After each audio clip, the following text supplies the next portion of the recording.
Restez concentrés. Voilà. Alors, j'étais en train de me dire quoi? D'accord, donc on a dit ces 3 conditions, d'accord? On a dit ces 3 conditions qu'il faut faire toujours attention. Il y avait une histoire vraiment magnifique. Une fois, il y avait une femme, un homme, il y a un religieux, il voulait chercher un livre dans une bibliothèque, d'accord, une bibliothèque pas religieuse, un livre très ancien, il voulait aller le chercher. Et dans cette bibliothèque, bon, comme vous connaissez les bibliothèques en France, tu peux pas faire un bruit, ouais, tu fais un bruit, c'est chut, d'accord? C'est le contraire de la Torah. Ouais, la Torah, quand tu vas dans un Beth Midrash, ça hurle, ça crie, ça, d'accord, presque on s'entend pas. Mais dans une bibliothèque, tu peux pas faire un bruit. Alors lui, il a été chercher son livre comme ça pour l'étudier. Et donc il a pris son livre et ça a duré plusieurs heures. Il avait faim, il a mangé un sandwich, d'accord, il a mangé un sandwich, il a fait birkat. Mais non, il avait toujours la coutume de faire birkat, comme on vient de dire, avant. Bon, vous connaissez comment ça se passe là-bas dans une bibliothèque. Il voyait la bibliothécaire comme ça, le regarder avec un œil de travers. Et elle commence à s'approcher vers lui, et lui, en plan birkat, il essaie de rester concentré. Elle n'était pas religieuse, elle commence à s'approcher et tout. Elle dit, qu'est-ce qu'elle va me dire? Elle va me dire, bon vas-y, sors de là, c'est pas fait pour toi ici. Il finit son birkat Amazon. Elle lui dit, j'ai une petite question à vous demander. Ok, très bien. Alors il dit, regardez, je vous ai entendu dire dans le birkat Amazon, Loni Kelem, Veloni Kachem. D'accord? Loni Kelem, Veloni Kachem. Elle dit, mais je ne suis pas religieuse, j'ai déjà fait plusieurs fois birkat Amazon dans ma vie, mais ça m'est jamais arrivé de dire Loni Kachem. Moi, ce que je sais, c'est dans le rite de mon birkat Amazon, c'est écrit Loni Kelem. Il n'y a pas le deuxième mot. Ah, vous faites quoi, vous? Les deux. Bon, vous regardez dans les Sidurim, il y en a c'est écrit comme ça, c'est écrit comme ça. Donc lui, elle dit, c'est écrit Loni Kelem Veloni Kachem. Lui dit Loni Kachem. Alors maintenant, il s'est avéré, ils ont ouvert le Sidour, qu'est-ce qu'ils ont vu? C'est écrit Loni Kelem, c'est pas écrit Loni Kachem. Alors il dit, voilà, tu vois bien, c'est pas écrit Loni Kachem. Et lui, il s'est dit, mais je suis sûr à 100% que dans les d'autres Sidurim, c'est écrit Loni Kachem. C'est impossible que toute ma vie j'ai répété Loni Kachem si c'est pas écrit, c'est impossible. Alors la bibliothécaire dit, ça m'intéresserait, si tu peux m'envoyer, d'accord, je te donne le numéro de fax, envoie-moi ce qui est écrit dans le birkat Amazon, d'accord, envoie-moi. Maintenant, il est parti, d'accord, du bureau, il est parti comme si de rien n'était, et il rentre chez lui à la maison, il retrouve le fax, il retrouve chez lui un sidour, il voit là-bas c'est écrit Loni Kelem, Veloni Kachem. Alors il prend un marqueur, il souligne en rouge, Loni Kachem, d'accord, comme ça il souligne en rouge, et il envoie par fax. Maintenant, il oublie cette histoire, d'accord, elle lui est sortie de sa tête. Quelques mois après, d'accord, même un an après, il reçoit chez lui à la maison une invitation de mariage. Une invitation de mariage, et en bas c'est écrit PS, d'accord, je tiens absolument à votre présence, d'accord, c'est très important pour les mariés, bon je sais pas quoi, tout un, d'accord. Lui, il voit le nom du Khatan, le nom de Kala, il connaît personne. Il dit, mais c'est pas possible, ils font erreur, c'est impossible. Mais comme il a vu ce petit PS en dessous, là, vraiment, comment on appelle ça, qu'on a appuyé apparemment sur sa présence, il s'est dit, bon, je vais peut-être passer, on sait jamais, peut-être que je connais pas, mais on sait jamais. Alors il arrive là-bas au mariage, et quand il arrive, il y a tout de suite, il voit la Kala comme ça, elle s'accourt pour le voir, elle dit, merci d'être venu, je suis très joyeuse, vous m'avez fait ma simra.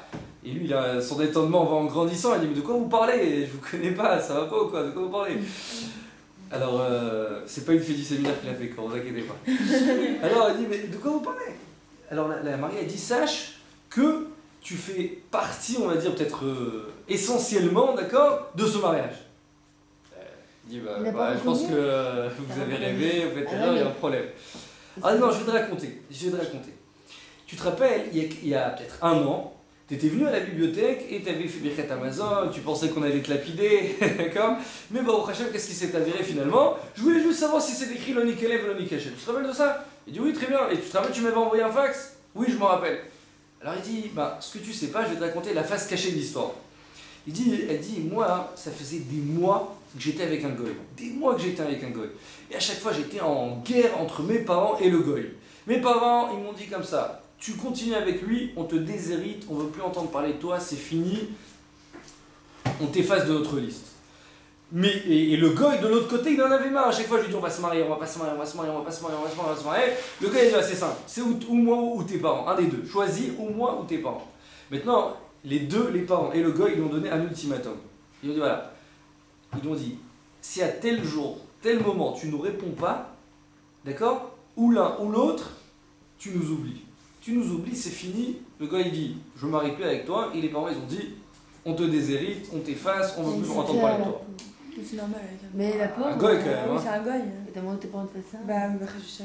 J'espère pas que vous allez faire ça Inch'Allah, votre avant. C'est horrible les deux côtés. Non, vous avez raison, c'est vrai. Mais bon, Ouais, et d'un autre côté, voilà, au moins ils lui mettent la pression pour essayer de se décider.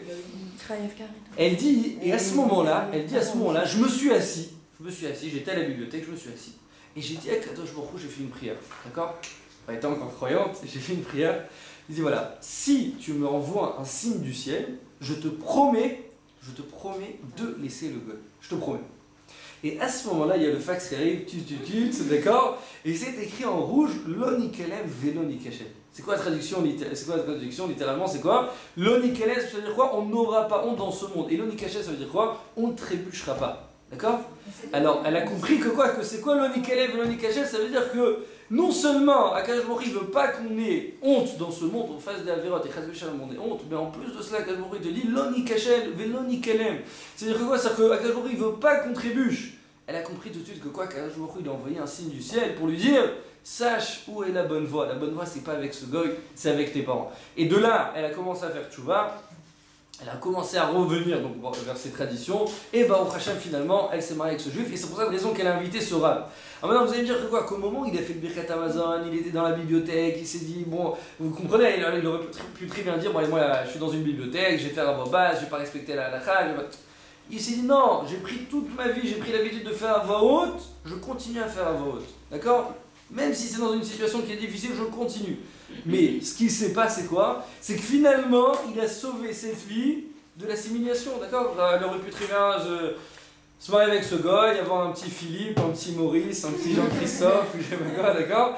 Et bah au Hachem, finalement, elle va avoir un Abraham, un Yitzhak, un Yaakov. Bah ouais, bon, dans les deux cas, ils seraient juifs, d'accord? Mais d'un côté, je sais pas, et de l'autre côté, voilà. Donc pourquoi? Parce qu'elle a fait attention à sa bracha. Puisqu'elle a fait attention à sa bracha, alors Akadosh Baruch Hu, qu'est-ce qu'il a fait? Il a fait en sorte de, grâce à cette histoire, d'accord, de ce rab, ou cet avrar qui a respecté la halakha comme il faut, de sauver cette juive. De sauver cette juive, et ben au Hachem, elle n'est pas tombée dans le piège, d'accord? C'est la dernière, ça sera la troisième bracha, la fin de la troisième bracha. La fin de la troisième bracha, avant Vétivune. Voilà, avant Vétivune, c'est écrit le Nikel, le Nikachem.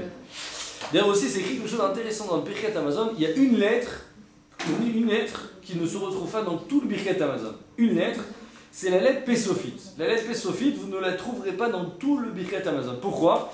Parce qu'en fait, nos sages, lorsqu'ils ont instauré de dire le Birkat Hamazon, ils n'ont pas voulu mettre la lettre P, Sophite. Pourquoi? Parce que la lettre P, Sophite, ça fait référence au mot Ketzef. Ketzef, c'est quoi? C'est la colère. Ils ont voulu, parce qu'il faut savoir, je vous ai déjà parlé de ça une fois, je ne sais pas si vous vous rappelez, que chaque lettre de l'alphabet hébraïque, c'est ce qui fait fonctionner le monde. D'accord? C'est-à-dire que toutes les lettres de l'alphabet, du Aleph jusqu'à Taf, c'est ce qui fait fonctionner le monde. Alors maintenant, pour pouvoir, on va dire, lorsque je vais lire, d'accord, lorsque je vais lire un passage de Torah, je vais lire une prière, peu importe ce que je vais faire, alors il faut savoir que je suis en train d'influencer dans les mondes supérieurs. Alors ça va dépendre quelle méthode je vais utiliser, d'accord, c'est-à-dire quel mot, quelle formule je vais utiliser. Alors si j'utilise une formule négative, donc ça va faire descendre dans le monde quelque chose de négatif. Mais si de l'autre côté, voilà, si de l'autre côté n'importe quelle lettre dans l'alphabet peut faire référence à des mots. C'est vrai, vous avez raison, mais il y a des mots qui sont plus particulièrement, ils ont été créés pour quelque chose de péjoratif. Dans le hacherie, il n'y a pas la lettre. Ouais, pour nos faits, il n'y a pas la lettre pour nos faits. C'est ça, ouais, exactement.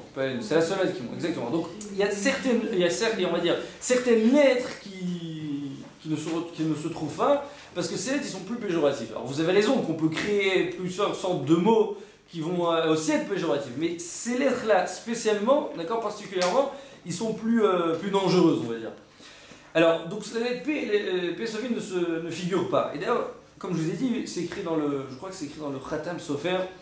D'après la halakha, on pourrait faire le Birkat Hamazon, on pourrait faire une fila en toute langue. D'accord? C'est une halakha. On peut faire le Birkat Hamazon en français, en araméen, en ce que vous voulez, en anglais, en russe, peu importe, on pourrait le faire. Seulement quoi, le Khatam Sofer, il nous dit que c'est très important de le faire en Lachon HaKodesh. Pourquoi? Parce qu'il y a toutes sortes. En fait, qui c'est qui a instauré toutes les prières? C'est l'Anshei Knesset Agdola, donc la grande assemblée. La grande assemblée qui était composée de, je crois, 120 rabbanim. D'accord, c'était juste au temps après, comme c'est écrit dans le Masechet Avot, Moshe Kibel Torah Misinai, Umsara Yeshua les Zkenim, ou Zkenim Maswa l'Anshei Knesset Agdola. Donc c'est vraiment, ça remonte à très loin, vraiment presque du temps du don de la Torah, d'accord, vraiment à plusieurs milliers d'années. Et eux, ils ont instauré toutes les prières, d'accord, ce qu'on a jusqu'à aujourd'hui, toutes les prières de Shacharit, Mincha, Arvit, tout ce qu'on a jusqu'à aujourd'hui, ça a été instauré grâce à ces sages-là. Alors maintenant, qu'est-ce qu'il y avait de tellement particulier? C'est que ces sages-là, ils savaient comment placer chaque mot, dans quel ordre, pour pouvoir influencer dans les mondes supérieurs.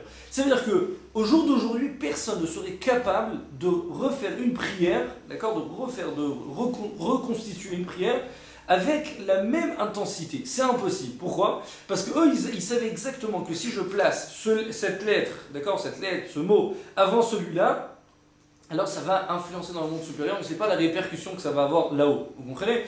Donc c'est pour cette raison que quand je vais lire maintenant mon Birkat Hamazon en français, lorsque je vais lire en français, alors qui c'est qui l'a traduit? La traduction, elle n'est pas toujours avec exactitude, on est d'accord? Parce que des fois, tu as certains mots qui sont très difficiles à traduire.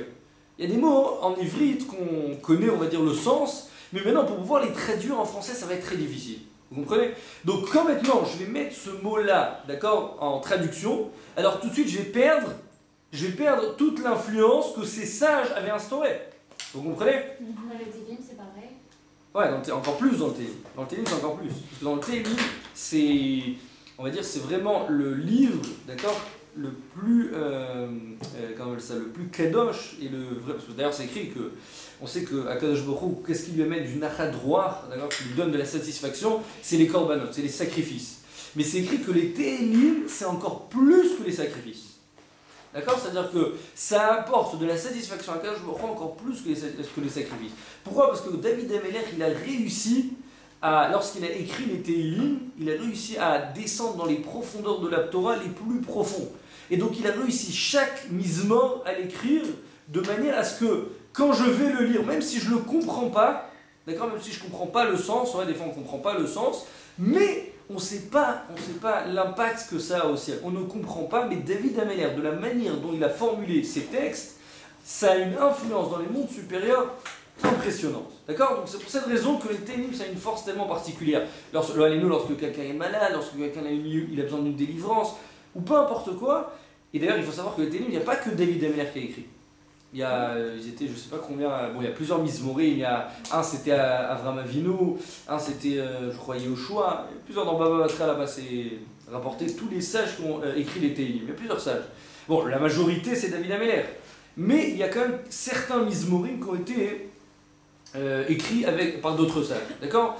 Alors ça c'est pour cette raison que le mot Pésophite ne se trouve pas dans tout le Birkat Hamazon, pour pas chas v'shalom qu'il y ait quelque chose de péjoratif dans le Birkat Hamazon. Parce que le Birkat Hamazon, sa force, elle est tellement forte, elle est tellement puissante, d'accord, donc ça dégage une énergie tellement grandiose, que nos sages ne voulaient pas mettre une lettre, d'accord, une lettre qui a malheureusement une influence péjorative. Et c'est pour cette raison que dans tout le Birkat Hamazon, il n'y a pas cette lettre, d'accord?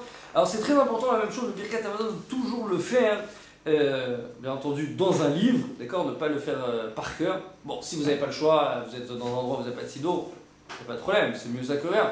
Mais en tout cas, faire attention de toujours le dire dans un livre et assis, d'accord, parce que le Birkat Hamazon, il ne faut pas le faire debout, il faut le faire assis. Et aussi, comme je vous ai dit, essayer de réfléchir, de rester concentré, pas en plein Birkat, tu fais un clin d'œil, tu fais un signe, tu rigoles, tu restes concentré dans ton Birkat Hamazon. C'est très très important, d'accord?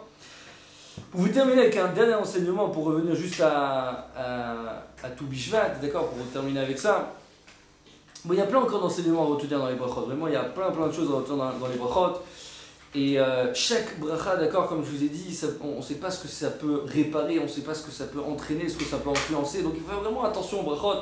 C'est sûr que les brachot, il faut constamment se répéter, d'accord, se remémorer constamment qu'il faut faire attention. Parce que les brachot, on en fait toute la journée, d'accord. C'est pas comme je vous dis, la prière, c'est 3 fois par jour, c'est déjà pas mal, mais c'est 3 fois par jour. Alors que les brachot, comment on en fait tous les jours? Normalement, il faudrait arriver à 100 brachot par jour, d'accord. Donc 100 brachot par jour, c'est 100 fois dans la journée, on refait des brachot, d'accord.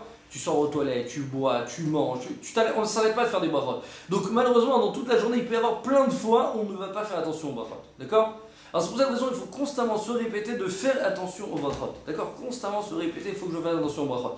Mais plus particulièrement à Tou Bishvat, parce que Tou Bishvat, c'est la fête qu'on va dire qu'on vraiment on marque le coup, d'accord, de faire attention aux brachot. Parce qu'on s'assoit, on est vraiment à table, on prend des fruits, on fait attention à l'ordre, d'accord, à l'ordre des fruits, on met toutes sortes de brachot. Et donc c'est vraiment le moment où il faut faire attention aux brachot. Parce que grâce à ce moment-là, on peut réparer toutes les erreurs de brachot qu'on a commises pendant toute l'année. D'accord? Alors, juste pour vous terminer, comme j'ai commencé avec ça, il faut savoir que la fête de Tou Bishvat, c'est pas seulement les brachot, c'est aussi le moment de remerciement. On est en train de remercier Akadosh Baruch Hu sur tous ces fruits qu'il nous a donnés. Parce qu'il aurait pu très bien créer son monde et nous donner seulement ce qui est vital. D'accord? On a besoin de pommes par exemple. Alors il t'aurait créé une pomme, une poire, une banane. Voilà, on s'arrête là, pas plus. Akadosh Baruch Hu, qu'est-ce qu'il t'a donné? Il t'a donné toutes sortes de fruits, toutes sortes de légumes, toutes sortes d'aliments. Et bon, Hachem aujourd'hui avec d'accord, tous les recettes de cuisine, bon, Hachem, il y a des centaines, des milliers de sortes de plats. D'accord? Tout ça pour que l'homme puisse prendre du plaisir. D'accord? Vraiment, c'est pour que l'homme puisse prendre du plaisir. Donc, le jour de Tou Bishvat, qu'on regarde, on a devant nous toutes ces sortes de fruits, d'accord? Toutes ces catégories, vraiment, c'est-à-dire, il y en a, il faisait ramener des fruits.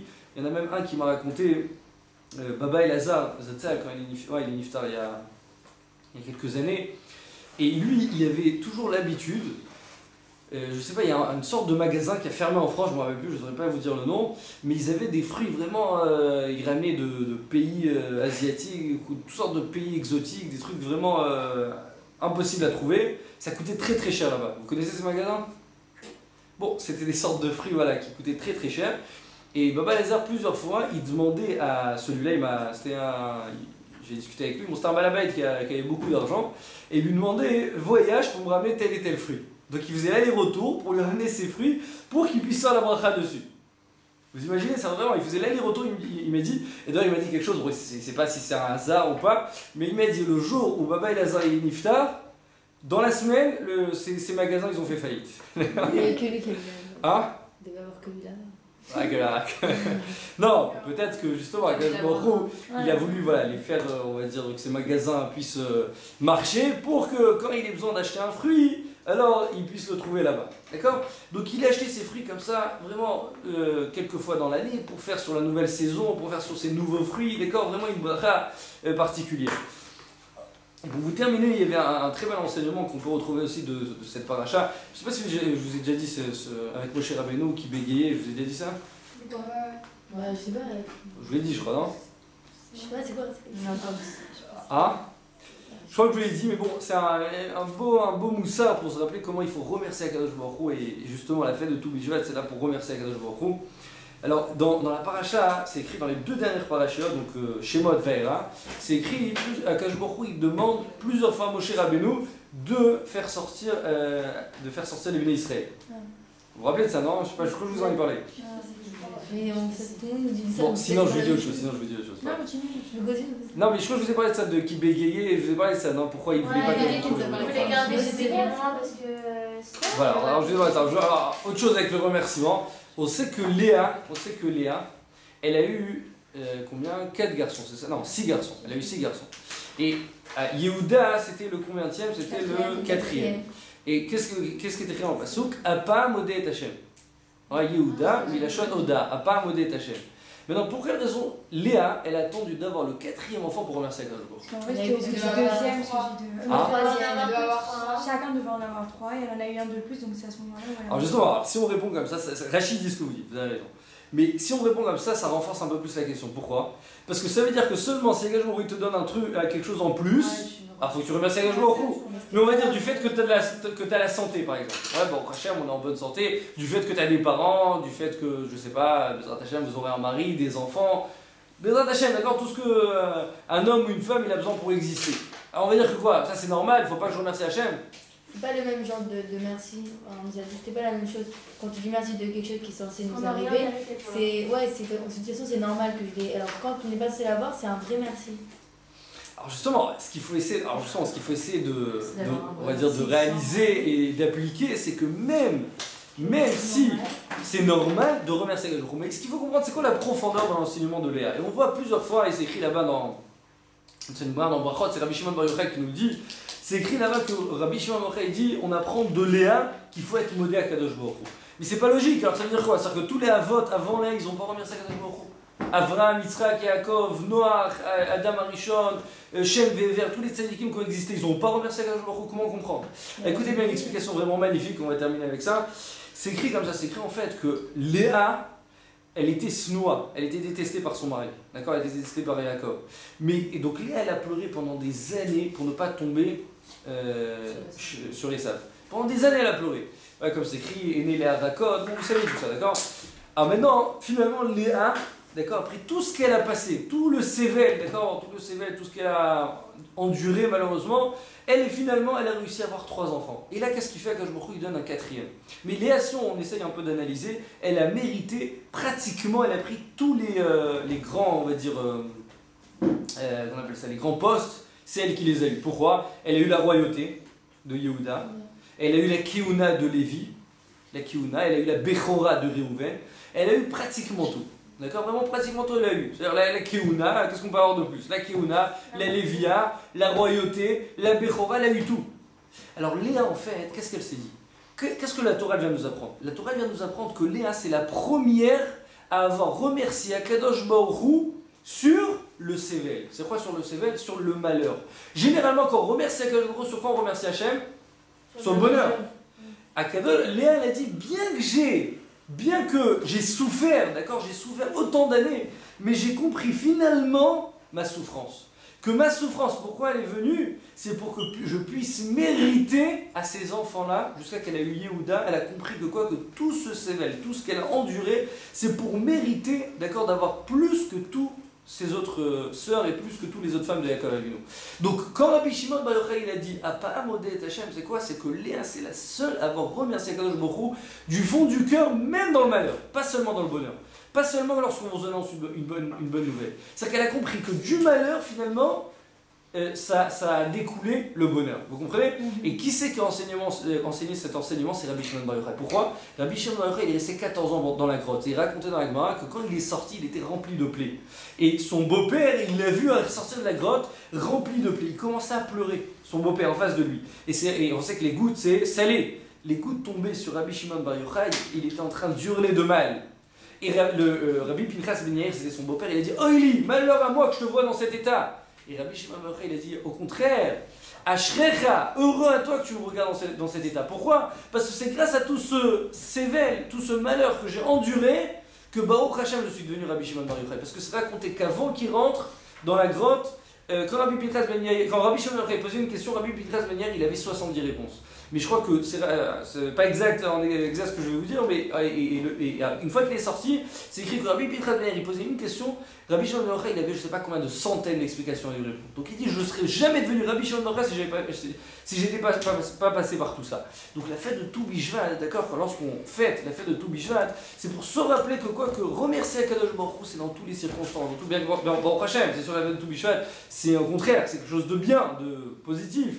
Mais quand même, toujours se rappeler qu'il faut remercier Akadosh Baruch Hu. Alors, à travers les fruits, on se souvient du remerciement d'Akadosh Baruch Hu. Pourquoi? Parce qu'il nous a donné tous ces fruits. Alors que vous avez vu, comme je vous ai dit juste avant, se limiter à quelques fruits. Il nous a donné toutes sortes de fruits pour pouvoir en profiter. Parce que celui qui n'en profite pas, il donnera din vecheshbon. Et aussi, comme je vous ai dit, le moussard, retenir le jour de Tou Bishvat, c'est faire attention au brachot. Faire attention au brachot, pas seulement Tou Bishvat, toute l'année. Faire attention au brachot, les 3 conditions que je vous ai dit, à voix haute, avec concentration et ne pas avoir l'esprit détourné, d'accord? Restez concentré lorsque je fais la bracha. Voilà, bracha,